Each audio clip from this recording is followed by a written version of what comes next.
Sur le tapis rouge, devant un parterre de jeunes étudiants au mémorial Patrice Emery Lumumba, Adolphe Amici est harcelé de questions. Aujourd'hui, on peut dire vraiment qu'il y a un changement entre le régime passé et le régime de M. le Président de la République. Pourquoi vous ne voulez pas qu'on vous accuse aussi? Hier, tous nous avons décrié le phénomène béret rouge. Quel est l'apport des forces du progrès? Affaire milice, force du progrès. La force du progrès, c'est un mouvement de jeunes. Moi, je suis leur président. Candidature de Moïse Katumbi. C'est dans ce pays où nous avons vu quelqu'un acheter des partis politiques comme s'il faisait des commerces. Vous parlez de Moïse Katumbi? Mais bien sûr. Les serviteurs de la République. C'est pourquoi je vous ai affirmé ici que les Congolais ne peuvent que taper leur poitrine en acceptant qu'ils n'ont qu'un seul parti politique digne d'être appelé parti politique et un patrimoine national que nous appelons l'IDPS. IDPS, un parti modèle ou un parti médiocre aujourd'hui au pouvoir? Nous sommes modèles. Au départ même, des gens qui ont dirigé ces patrimoines. Je cite Etienne Tshisekedi. L'homme sans génération, il restera pour toujours dans la mémoire des Congolais. Comment peut-on considérer un parti politique dirigé par Etienne Tshisekedi comme un parti de milice? Mais c'est là où on retrouve, on parle bien de cette milice, on retrouve des militants qui insultent des gens à longueur de journée. Vous, en tant que président de la Ligue des jeunes de l'IDPS, quels sont les efforts que vous faites pour que ce parti-là ne puisse pas donner une telle image? C'est mal présenter la chose. Nous sommes de la Ligue des jeunes. La Ligue des jeunes est composée de mouvements et associations.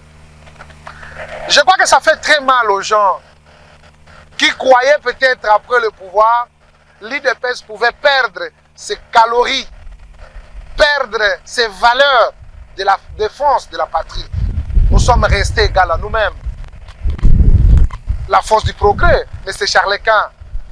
Depuis l'opposition, je crois que j'intervenais dans vos émissions. Vous ne connaissez pas la force du progrès?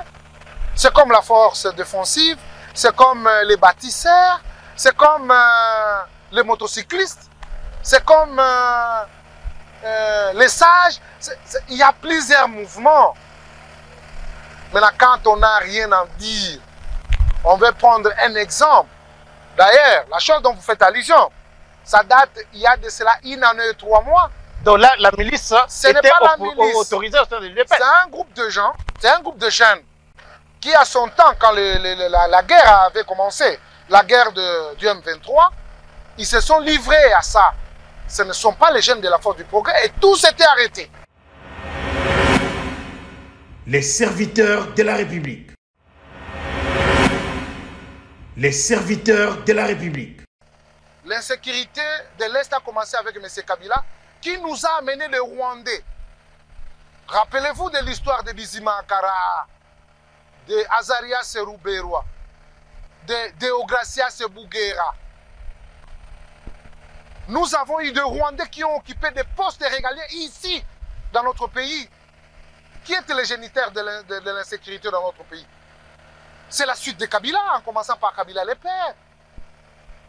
On prend Kabila, les fils ici, où nous avons assisté avec des groupes armés et les restes. Nous, c'est juste la continuité des affaires de l'État que nous héritons la guerre. Et nous girons pour la terminer. Nous ne sommes pas les auteurs. Nous sommes ceux qui veulent terminer avec cette aventure nous imposée par nos prédécesseurs. Voilà. Les serviteurs de la République. Les serviteurs de la République. Nos compatriotes acceptent de voir le commandant suprême Félix Tshisekedi briquer son deuxième mandat.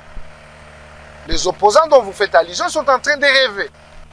Et nous, nous disons, nous sommes dans la droite ligne de pouvoir remettre dans l'entièreté ce pays qui nous a été légué par nos ancêtres, mais par la mauvaise foi de certains compatriotes, ils croient qu'ils peuvent dérouter l'attention ou mettre de côté justement cette volonté que le président est en train de manifester ensemble avec tous les Congolais conscients. Ce n'est pas cette opposition aussi artificielle, une opposition vide de sens, sans contenu, qui veulent juste qu'on les appelle opposants, sans pour autant avoir l'alternative. Je crois qu'ici, nous nous félicitons, et nous félicitons celui qui est parti, même aux côtés du Père. Il continue à bénéficier de ce respect.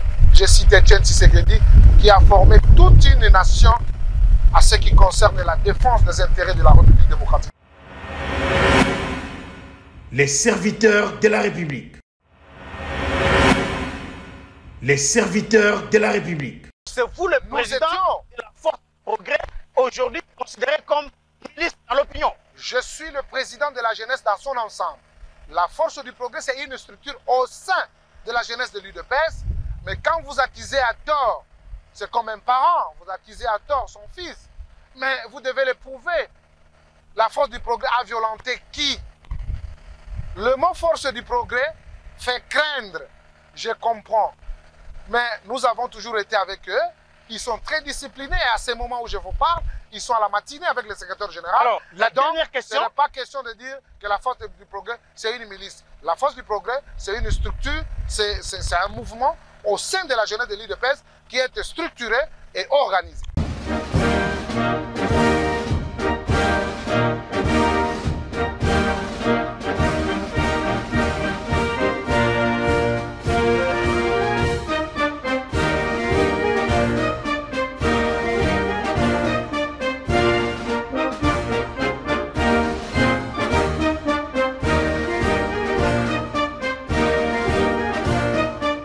Merci beaucoup à vous tous qui êtes branchés en ce moment pour suivre ces magazines, ces numéros spéciaux serviteurs de la République qui se déroulent ici dans ce site pittoresque du mémorial Patrice Emery Lumumba. Au cours de cette émission, nous allons recevoir le président de la Ligue de jeunes de l'UDPS avec qui nous allons, dans cette émission, tourner autour de des sujets importants. Le premier sujet est intitulé « Processus électoral entre glissement et délai fatidique ». Et le deuxième sujet est bien entendu en rapport avec les fonctionnements de l'UDPS. Il est intitulé « Milice entre guillemets, force du progrès, violence, UDPS, parti modèle ou médiocre, ou encore UDPS, parti tribal ou national ». Les serviteurs de la République. Merci beaucoup. Comme je vous l'ai dit, nous allons recevoir dans cette émission le président de la Ligue des jeunes de l'UDPS. Il est aussi PCA de l'OGFREM, président du conseil d'administration de l'OGFREM. Bien qu'aujourd'hui, nous n'allons pas dans cette émission parler de l'OGFREM, nous allons bien entendu parler des questions éminemment politiques. Et le président de la Ligue des jeunes de l'UDPS, il s'appelle bien M. Adolphe Amissi Makutano. Il est accompagné d'une très forte délégation de l'UDPS et je demande à l'assistante d'applaudir très fort pour notre invité et ceux qui l'accompagnent aujourd'hui. Alors, Monsieur le Président Adolphe Amissi, nous sommes très heureux de vous recevoir dans cette émission aujourd'hui. La première question que j'ai envie de vous poser aujourd'hui, à quelques encablures de la fin de cette législature, en décembre, il y aura bien entendu élection telle que prévue dans les calendriers de la Commission électorale nationale indépendante. Dans quel état se trouve aujourd'hui l'UDPS? Est-ce que votre parti politique l'UDPS est dans une assurance totale d'affronter les élections de décembre 2023? Merci bien, messieurs les journalistes. Premièrement, je tiens à vous remercier par rapport à votre invitation à mon égard. Deuxièmement, je tiens à remercier toute l'équipe qui vous accompagne et surtout nos étudiants qui viennent de toutes les universités, qui d'ailleurs, je serais très content de les affronter aujourd'hui. Et sans oublier l'équipe qui m'accompagne aussi. Je leur souhaite une bonne assistance de cette émission. Okay. J'espère que nous avons nos deux pieds sur terre. Alors, vous me demandez dans quelle ambiance que l'UDPS se trouve maintenant. Je dois vous rappeler que le rôle d'un parti politique, c'est de conquérir le pouvoir et de le garder le plus longtemps possible. L'histoire de l'UDPS est connue par la majorité des Congolais. Et c'est par là où je tire l'origine pour dire nous n'avons qu'un seul parti politique digne d'être appelé parti politique et le seul patrimoine national pour les Congolais que nous appelons l'Union pour la démocratie et le progrès social. Dans quel état, je dis et j'affirme que nous avons nos deux pieds sur terre. Nous nous sommes préparés dès le jour où il y a eu proclamation après les élections de son Excellence Monsieur le Président de la République, chef de l'État, et c'est le même jour qu'on préparait déjà les élections de 2023. Et je tiens à vous rassurer qu'en tant que cadre et responsable de l'UDPS, de notre côté, les carottes sont cuites. Vous dites que l'UDPS est le seul parti politique. Finalement, je ne comprends pas cette question-là. Sur aujourd'hui, plus de 1000 partis politiques, vous pensez que le seul parti politique qui existe en RDC s'appelle l'UDPS? Je sais que je ne me trompe pas. La question a été posée par un journaliste et qu'un président de la Ligue de jeunes de l'Union pour la démocratie et le progrès social devait répondre. Vous n'avez pas posé la question à ces 1000 partis politiques, mais vous avez posé la question à un seul parti politique et je vous affirme que les dignes partis politiques d'être appelés partis politiques, c'est mon parti que nous appelons l'Union pour la démocratie et le progrès social. Alors, hier, l'UDPS était dans l'opposition. À chaque échéance électorale que nous avons connue dans ce pays, que ce soit en 2006, 2011, même 2019, l'UDPS réclamait accord et accru les dialogues avec les pouvoirs en place à l'époque. Aujourd'hui, il y a beaucoup de partis politiques qui demandent à ce qu'il y ait un tour de table, un dialogue pour trouver le consensus parce que ces partis politiques de l'opposition décrivent ce processus électoral qu'ils qualifient de chaotique. Pourquoi aujourd'hui l'UDPS ne veut pas entendre parler de dialogue alors que hier, l'UDPS réclamait les dialogues avant d'aller à chaque fois aux échéances électorales? Si je me remets à votre question, je comprends que c'est un faux fuyant. Dans quel contexte l'UDPS demandait les dialogues à nos amis du pouvoir de ces temps-là? Premièrement, il y avait un dépassement du mandat. Le président était déjà hors mandat. Mais interprétons la Constitution, monsieur le journaliste. Là, vous parlez de 2019. Moi, j'ai commencé par 2006, 2011. Je suis en train de venir sur vos pas. Quand l'UDPS réclamait les dialogues, l'UDPS n'était pas au pouvoir. Nous étions à l'opposition. Et c'était dans quel contexte que l'UDPS réclamait les dialogues? Ce qui justifie les dialogues, le pouvoir en place avait dépassé les délais constitutionnels. C'est pourquoi je nous ramène à la Constitution.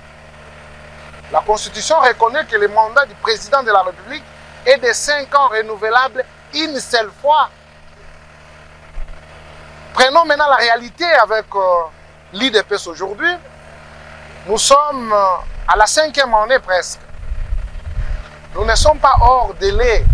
Nous sommes dans les délais constitutionnels. Maintenant, ceux qui réclament les dialogues, pour en faire quoi? Parce qu'il y a certains d'entre eux, même s'ils sont minoritaires, qui réclament que Félix Tshisekedi doit rendre l'établier. Les méthodes reconnues dans notre pays, c'est seulement conquérir aux élections. Ce n'est pas la rébellion, ce n'est pas le coup d'État, mais c'est avec les élections que quelqu'un peut remplacer un autre. C'est pourquoi nous nous tenons à la parole. Parce que chaque génération sur cette terre a une histoire. Et notre génération de l'UDPS, nous avons une histoire. Nous nous sommes battus dans ce pays pour la démocratie. L'instauration d'un état de droit qui respecte les principes même de gestion. Mais si aujourd'hui on veut s'écarter de la logique parce que nous avons envie de s'éterniser, là nous allons même cracher sur la mémoire de nos pères fondateurs. La démocratie a ses principes, la démocratie a ses douleurs aussi. Ce n'est pas à l'UDPS de pouvoir amener les autres à la raison. Ils doivent comprendre que c'est l'UDPS aujourd'hui qui dirige sous le leadership de son président Félix Tshisekedi, chef de l'État. Et nous nous disons, nous allons faire mandat et que chacun puisse se préparer pour compétir. C'est seulement ça la raison. Alors, entre autres revendications de l'opposition, il y a aussi cette histoire de l'insécurité à l'est de la RDC. Il y a beaucoup de territoires dans lesquels les Congolais ne sont pas enrôlés. Parce que là-bas, il y a les Rwandais avec le M23 qui occupent des pans entiers de notre territoire. Est-ce que vous ne pensez pas que ces revendications-là de l'opposition, entre autres, sont fondées? Et il faut attendre à ce que cette partie-là soit sécurisée carrément avant d'aller aux élections. Si je vais suivre vos pas aussi, je reviens. Ces opposants dont vous faites allusion, quand ils vous parlent de la guerre à l'Est, est-ce qu'ils connaissent d'abord l'Est? Les combles aujourd'hui, ce n'est pas le fait qu'il y a l'insécurité à l'Est. Les combles aujourd'hui, c'est parce que Félix Tshisekedi est président de la République. Moi qui vous parle, je suis de là. J'ai mes frères, j'ai mes cousins, j'ai ma famille là-bas, à l'Est de la République. J'ai toutes les informations et surtout les exploits qui sont en train d'être constatés sur le terrain avec la détermination du commandant suprême des forces armées, la complicité avec nos services. Nous sommes en train de démanteler un système qui avait élire domicile il y a de cela 40 ans, 4 décennies. C'est pourquoi je vous ai dit tantôt, le comble, c'est parce que Félix Tshisekedi est président de la République. Mais nous nous disons, nous allons redresser l'insécurité avec ou sans eux. Parce qu'en étant commandant suprême des forces armées, il a démontré de quoi il est capable. Aujourd'hui, nos forces armées au front, ils sont dotés de tout ce qu'il faut pour mettre en déroute l'ennemi, même si la trahison est entre nous. Parce que ça se dit toujours, l'ennemi du Congolais, c'est le Congolais lui-même. Ce n'est pas ça. Malgré l'insécurité, les compatriotes se sont fait enrôler. Nos compatriotes acceptent de voir le commandant suprême Félix Tshisekedi briquer son deuxième mandat. Les opposants dont vous faites allusion sont en train de rêver. Et nous nous disons, nous sommes dans la droite ligne de pouvoir remettre dans l'entièreté ce pays qui nous a été légué par nos ancêtres, mais par la mauvaise foi de certains compatriotes, ils croient qu'ils peuvent dérouter l'attention ou mettre de côté justement cette volonté que le président est en train de manifester ensemble avec tous les Congolais conscients. Ce n'est pas cette opposition aussi artificielle, une opposition vide de sens, sans contenu, qui veulent juste qu'on les appelle opposants sans pour autant avoir l'alternative.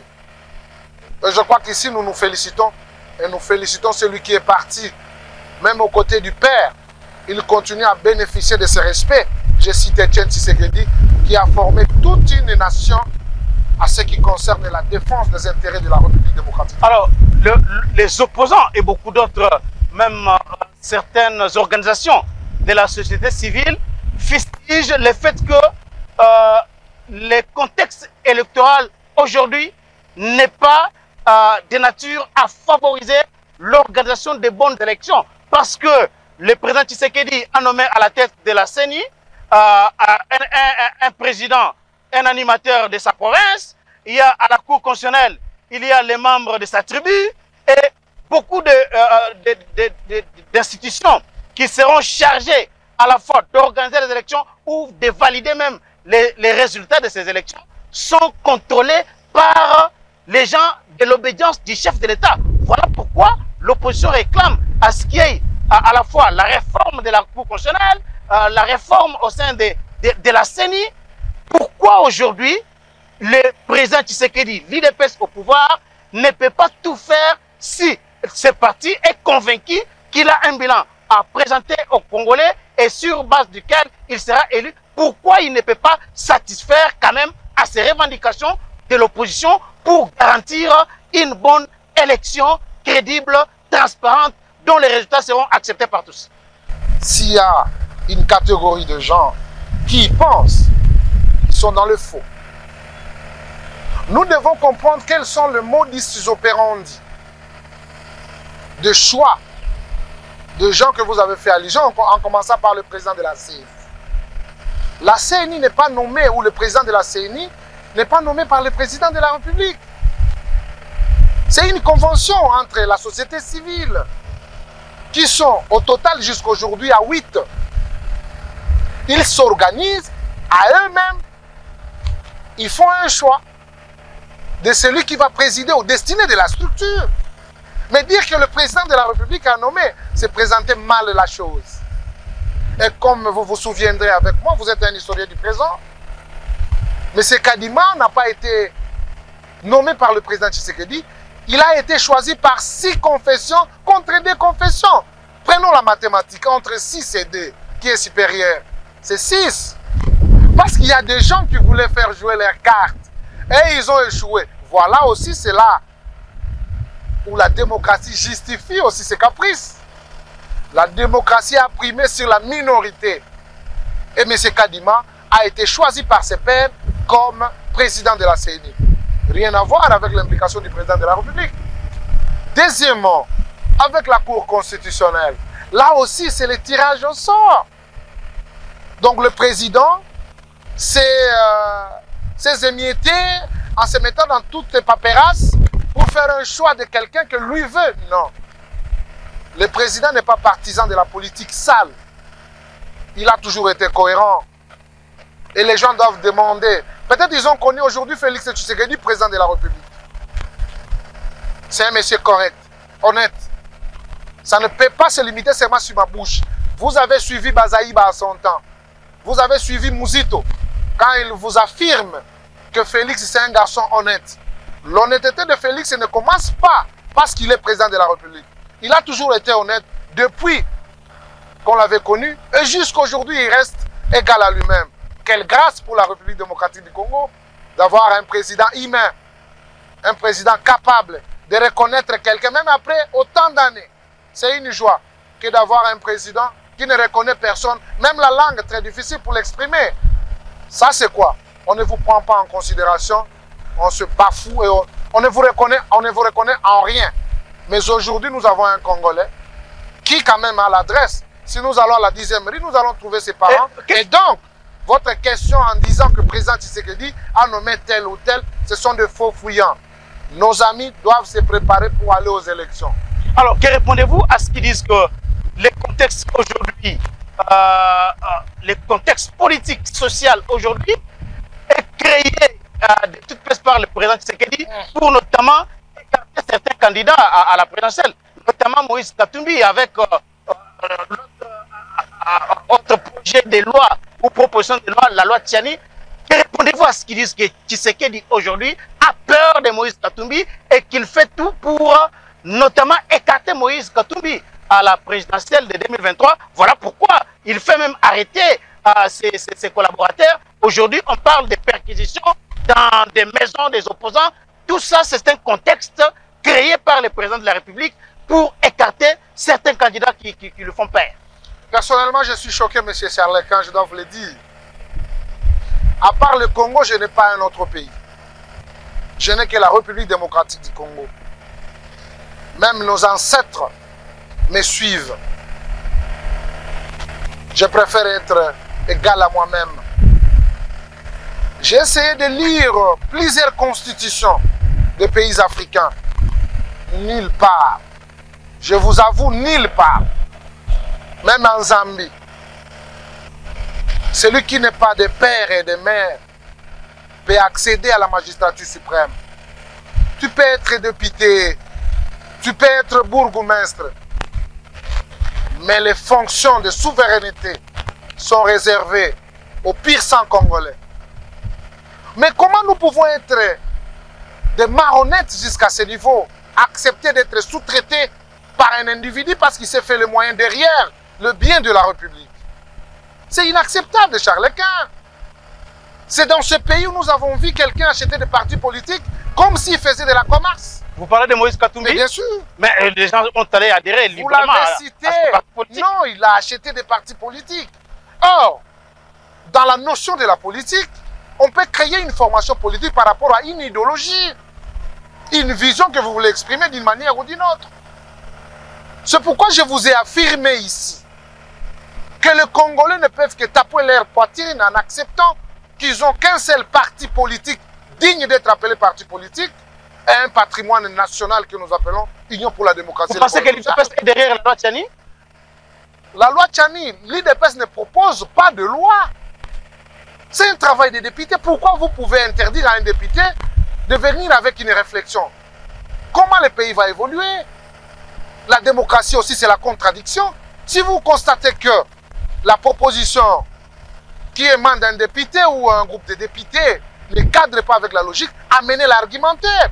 La personne que vous avez citée a beaucoup de députés au niveau de l'Assemblée nationale, qu'ils affûtent leurs argumentaires pour rencontrer celui qui est venu avec la proposition.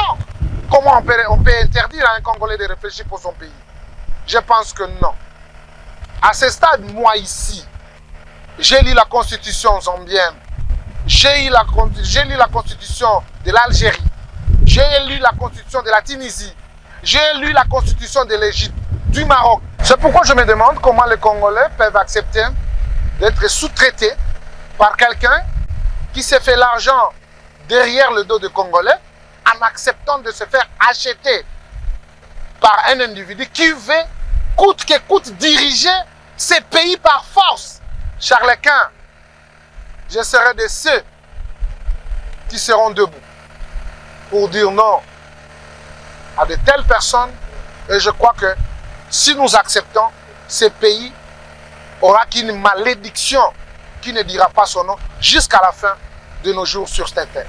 Alors, aujourd'hui, l'UDPS au pouvoir, un parti qui a milité dans l'opposition pour combattre la dictature, mais malheureusement, aujourd'hui, l'UDPS au pouvoir, on parle de temps en temps des milices au sein de l'UDPS. C'est la question de la force du progrès qui, dans certaines images qu'on a vues, on a vu des jeunes gens avec des machettes.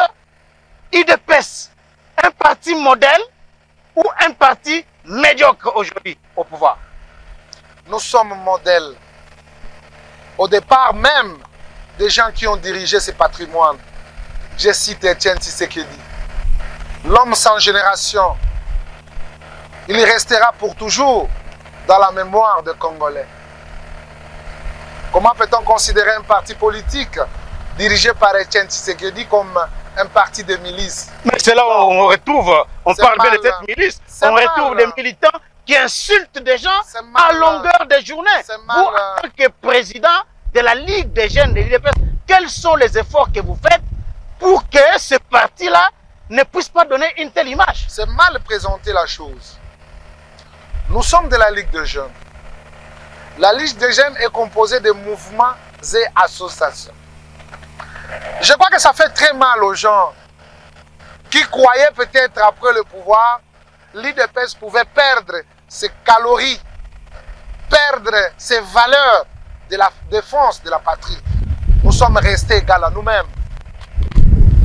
La force du progrès, M. Charles Quint. Depuis l'opposition, je crois que j'intervenais dans vos émissions. Vous ne connaissez pas la force du progrès? C'est comme la force défensive, c'est comme les bâtisseurs, c'est comme les motocyclistes, c'est comme les sages. Il y a plusieurs mouvements. Maintenant, quand on n'a rien à dire, on veut prendre un exemple. D'ailleurs, la chose dont vous faites allusion, ça date il y a de cela 1 an et 3 mois. Donc là, la milice était autorisée au sein de l'UDPS. C'est un groupe de gens, c'est un groupe de jeunes qui, à son temps, quand la guerre avait commencé, la guerre du M23, ils se sont livrés à ça. Ce ne sont pas les jeunes de la force du progrès et tout s'était arrêté. Tous ces jeunes-là que vous avez vus, voilà comment votre opposition a perdu le pédale. Mais récemment, vous avez suivi même l'église catholique parler de cette milice-là lors de la marche de l'opposition. C'est ce que je suis en train de vous dire. L'organisateur de la marche, je suis là. Il fallait quand même en parler. Nous avons compris la méchanceté même des médias, qui n'ont même pas fait allusion à ces jeunes qui se sont organisés pour marcher en soutenant les institutions de la République. Ils ont brandi des choses anciennes, entre autres cette image, qui date il y a de cela 1 an et 3 mois, aujourd'hui. Ils ont dit qu'il y a eu des milices qui les ont affrontés. Mais qui a utilisé les milices? J'ai une image, je peux vous l'envoyer. Quand les 2 députés sont entrés à Ngaba, ils distribuaient 15 000 à chaque enfant. Même avec les instruments. Vous parlez de quel député? Non, il y avait les députés Safou là. Oui, on avait l'information à temps réel. Mais nous, on s'est dit... Safou faisait quoi? Non, ils sont allés distribuer l'argent à Ngaba. 15 000 francs. Et nous, on s'était dit, nous ne sommes pas dans leur logique. Et ils sont dans la logique de la distribution d'argent. Mais nous allons nous focaliser sur l'essentiel. C'est-à-dire marcher pacifiquement en soutenant nos institutions. C'est ce que nous avons fait. Et le résultat est là. Vous avez compris que nous n'avons pas une opposition. Une opposition artificielle. Une opposition vide de sens. Mais une opposition vide, on a vu l'armée se déployer. Quelle armée? Pour disperser la marche. Quelle armée? L'opposition a pété, comme l'a dit le président hier. Non, c'est une opposition qui a pété. Parce que le rôle de la police, c'est de garantir quand même la paix. Sur sa généralité. Garder la population, et c'est bien. C'est ce qui a été fait. Mais quand ils sont allés recruter des Koulouna, vous avez vu des petits garçons là-bas. Ils ont acheté des stimulants, des chanvres, l'alcool non autorisé. Pour qu'ils puissent faire quoi dans la rue? C'est pour marcher? Non. C'était pour causer des torts à de paisibles citoyens. Mais heureusement, la police était là. Nous avons loué l'action de la police. Et nous aussi, nous nous étions félicités parce que nous avons marché pacifiquement, du début jusqu'à la fin, sans casse, et nous nous sommes dispersés. C'était aussi une manière de démontrer comment le président de la République a une jeunesse consciente et que nous pouvons appeler une jeunesse d'État. Merci beaucoup. On passe maintenant à la deuxième partie, ça sera les questions-réponses. Les serviteurs de la République. Merci beaucoup pour la parole. Bonsoir Président, bonsoir Monsieur le journaliste. Je m'appelle donc Atouké Nou, étudiant à l'Université de Kinshasa, faculté des sciences et le département de sciences de l'environnement. J'ai une question. Tout au début de cet entretien, vous avez dit en réponse à la question du journaliste que le but d'un parti politique, c'est de conquérir les pouvoirs et de les garder aussi longtemps possible. Alors, l'UDPS pense aujourd'hui garder le pouvoir ou gagner les élections après que pendant son mandat, on a vu, enfin, dans la société, on a vu les gens qui se sont plaints par rapport à plusieurs choses qui ne marchaient pas. Entre autres, il y avait la famine, le chômage et plusieurs maux qui ont rongé et qui sont toujours en train de ronger notre société. Donc, c'est cela ma question. Merci. Les serviteurs de la République. Merci pour la parole. Je réponds au nom de Gustave Moukania. Je suis étudiant en L2, journalisme et politique intérieure à l'IFASIC. Ma question est celle-ci, mais c'est le président de la Ligue des jeunes de l'IDPS. Parce que vous avez dit, je vous ai suivi religieusement, vous avez dit que l'IDPS a combattu pour qu'il y ait la démocratie. Si je me souviens encore, c'était en 2020, le président de la République, il avait dit qu'on lui avait posé une question chez Christian Babou concernant la marche de l'opposition. Il avait dit que sous mon ère, je ne voudrais pas qu'il y ait des répressions. Maintenant, aujourd'hui, on a vu concernant la marche du 20 mai qui a été organisée par l'opposition. Il y avait eu des répressions brutales. Est-ce qu'aujourd'hui, on peut dire vraiment qu'il y a un changement entre le régime passé et le régime de M. le Président de la République? Les serviteurs de la République. Bonsoir Président. Je réponds au nom de Expert Kiaya. Expert Kiaya, étudiant à l'IFASIC. Oui, étudiant à l'IFASIC. Ma question est la suivante. Hier, l'IDPS accusait le régime de Kabila d'être derrière le massacre des civils à l'est de la République démocratique du Congo. Aujourd'hui, vous êtes au pouvoir. Pourquoi vous ne voulez pas qu'on vous accuse aussi? Merci. Les serviteurs de la République. Messieurs, amis, bonsoir. David Kouchou, étudiant à l'IFASIC. Durant la fonction de M. Kamer étant directeur du cabinet du chef de l'État, il était accusé de détourneurs, de voleurs chez vous, plusieurs membres de l'IDPS. Aujourd'hui, le même Vital Kamer, premier vice-ministre de l'économie, que direz-vous de voir ces messieurs et son parti INC dans dans l'Union sacrée. Vous allez présenter des esquisses ou bien vous allez qualifier ces mêmes messieurs comme il était hier. Merci. Les serviteurs de la République. Bonsoir, M. Amis Makutano. Moi, c'est M. Jean-Simon Afoumou, étudiant de l'IFASIC L1, L2, dirais-je, journalisme politique et intérieur. Ma préoccupation, c'est le suivant, M. Amis Makutano. Hier, tous nous avons décrié le phénomène béret rouge engendré par le parti politique PPRD de Joseph Kabila. Aujourd'hui, nous constatons encore un autre regroupement au sein de l'IDPS qui s'appelle Force du Progrès. On veut juste savoir quel est l'apport des Forces du Progrès parce qu'il y a trop de massacres qui se passent dans notre capitale dont on cite toujours les noms de Force du Progrès. Donc, c'est ça ma préoccupation. Les serviteurs de la République. Moi, je suis Jonathan Manoka, je suis étudiant de l'UPEN. J'ai des questions.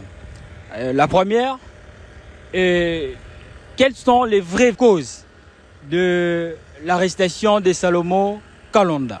Ma deuxième question, est-ce qu'il y aura des élections en 2023? Les serviteurs de la République. Merci beaucoup, chers étudiants, pour les questions qui ont été posées.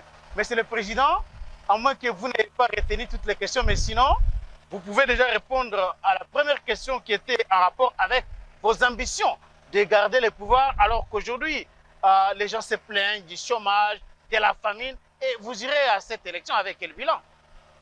Bon, premièrement, je tiens à remercier tous ceux qui ont posé des questions, parce que je pense que ce sont des questions pertinentes et qui méritent aussi des réponses aussi appropriées.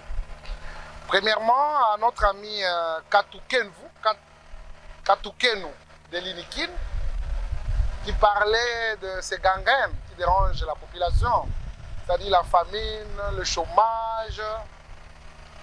Je ne pense pas que les statistiques aujourd'hui, nous pouvons réitérer le même nombre qu'il y avait au départ de M. Kabila. Il y a eu quand même les opportunités. Et ce qu'il faut retenir, qu'il n'y a pas eu la rébellion dans ce pays. Parce que s'il y avait la rébellion, on pouvait assister à un tabula rasa. C'est-à-dire tout le monde, on pouvait chasser et puis recruter les autres. Mais ce n'est pas le cas. Dans notre pays, il y a eu les élections. Il y a les gens qui travaillent pour le compte de l'État, qui sont jusqu'à aujourd'hui.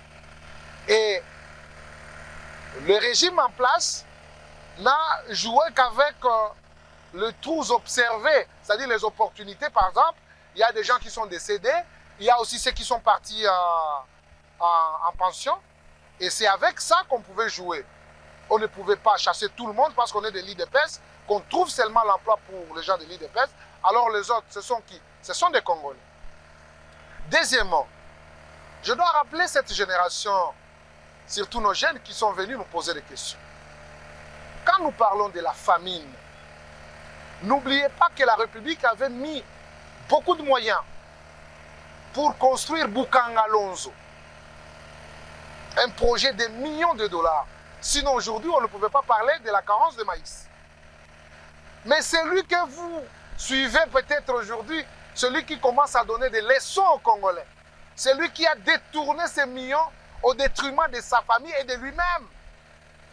Est-ce que pouvons-nous continuer à encourager de telles pratiques? Je dis non. Ayons notre conscience et comprenons que nous avons le seul patrimoine. Et d'ailleurs, je vous invite tous d'adhérer à l'Union pour la démocratie et le progrès social, parce que c'est là où nous allons retrouver la conscience républicaine de toute la jeunesse de la République démocratique du Congo pour élever les défis. Aujourd'hui, ça devient un défi. Deuxièmement, la deuxième question, je peux vous rappeler? Non, je voulais juste revenir sur la même question ici. Oui.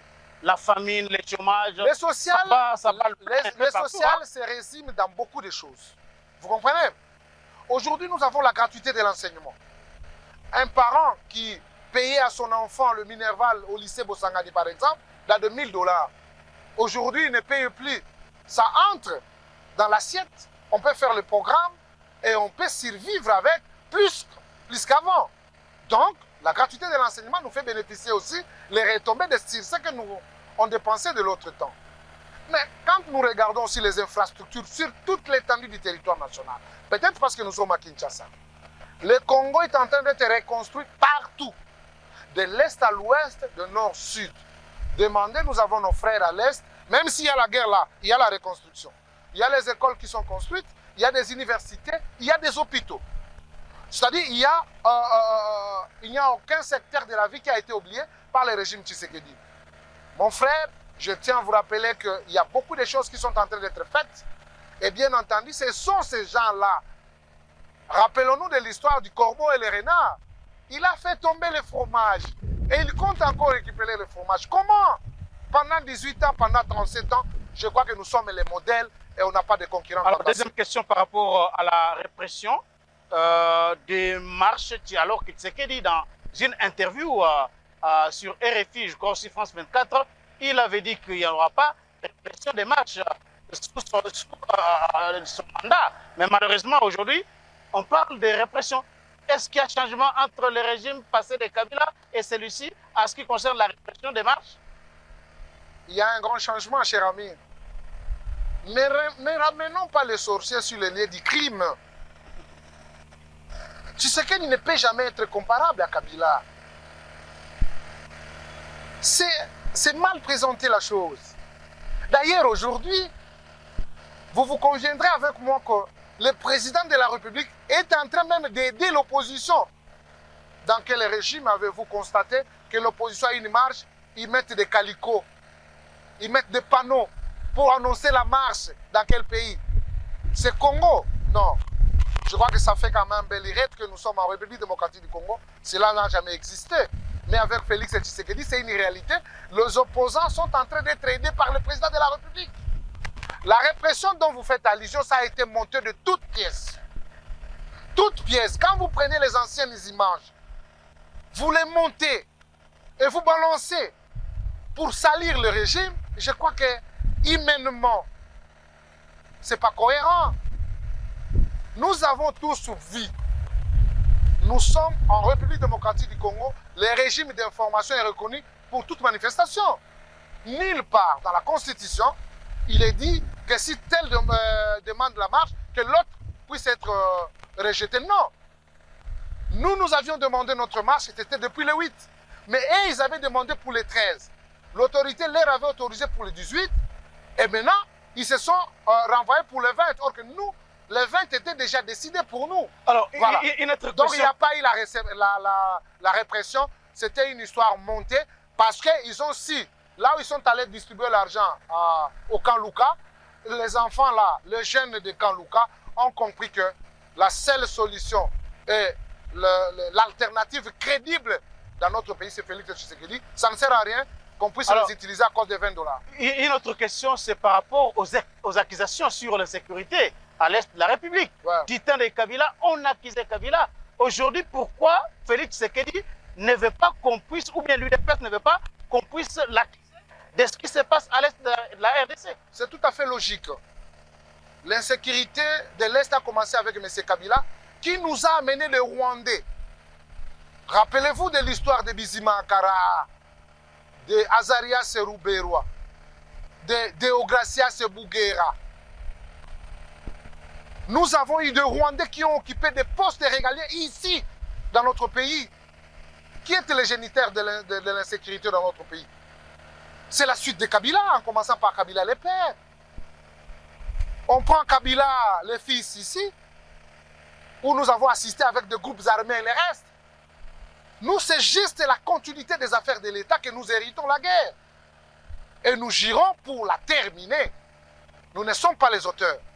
Nous sommes ceux qui veulent terminer avec cette aventure nous imposée par nos prédécesseurs.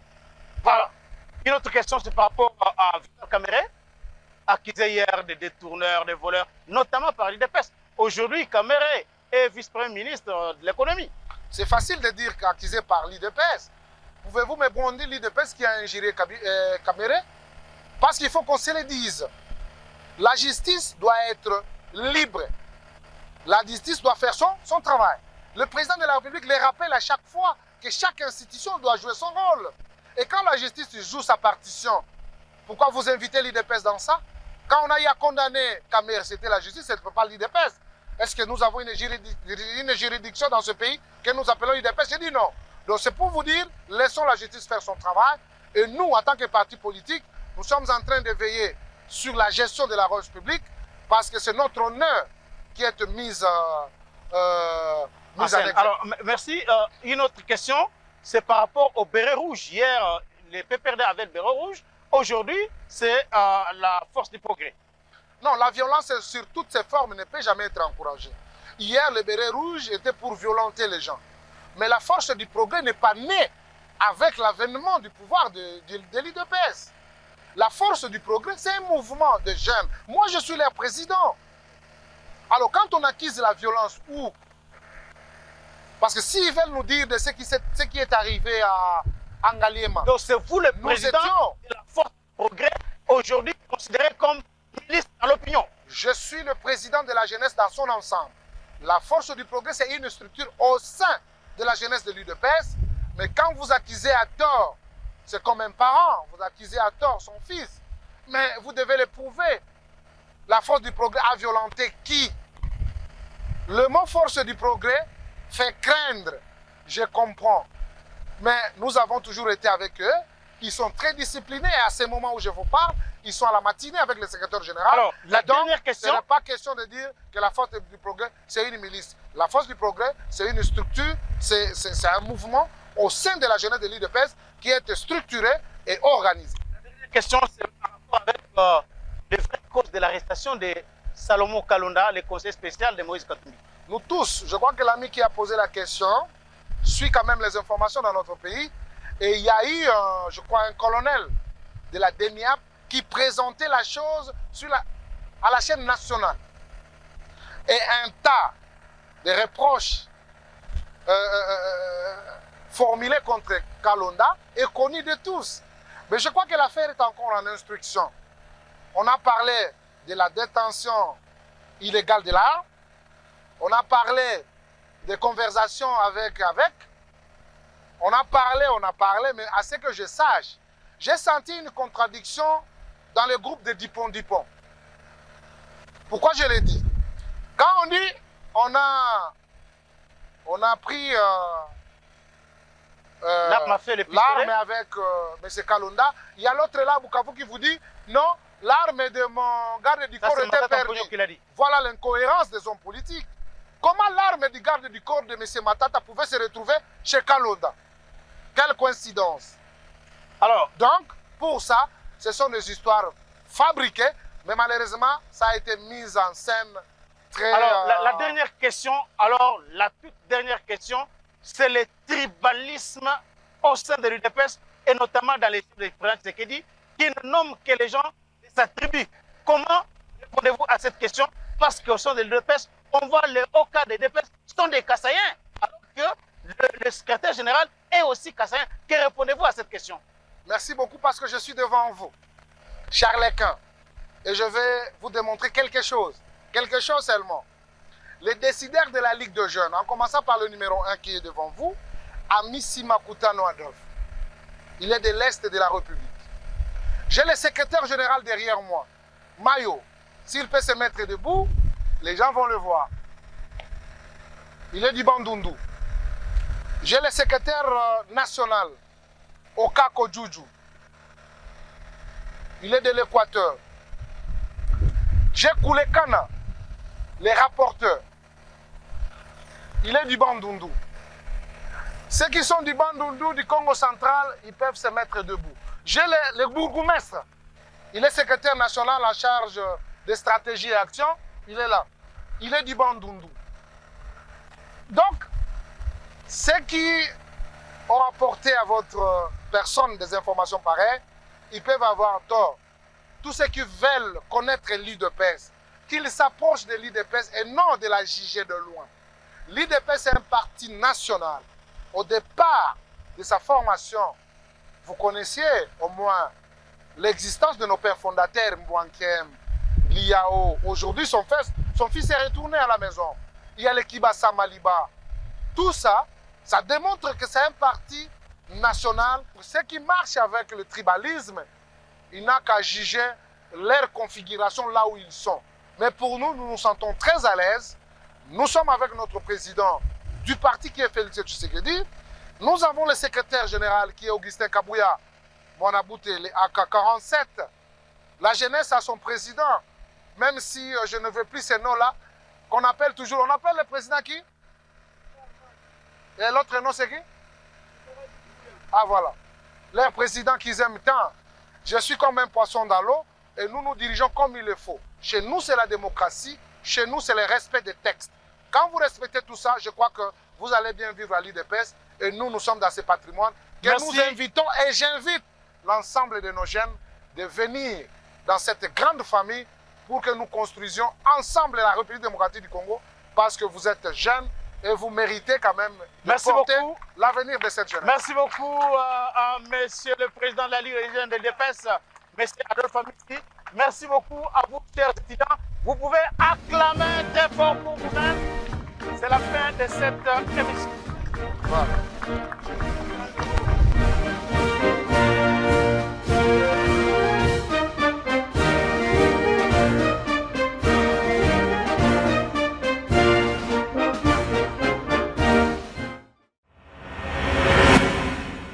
Les serviteurs de la République.